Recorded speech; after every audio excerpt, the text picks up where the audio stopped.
Hey, let's empty the recycle bin automatically. So, the first to do this element, the process is going to be really easy. Just go to the element that says Start and look out for the element that says Settings. Once you are directly inside here, let's go for the left section that says System. Then I wanted to focus a little bit down where it says Storage.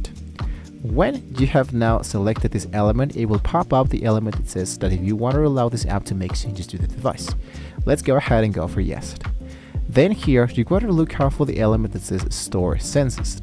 So basically here, you will see this element. You want to click into open the three options. Make sure the main toggle is turned on.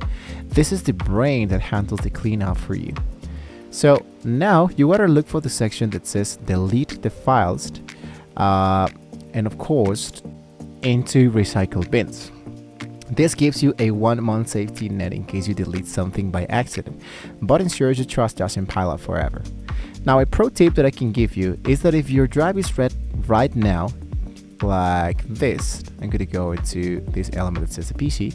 If this one appears into red, basically here, just scroll to the bottom of this page and hit Run Storage Sense Now. So basically what's going to happen is that they will be immediately wiping the bin and all your temporary files into just one click, and there's no more manual right now and clicking required.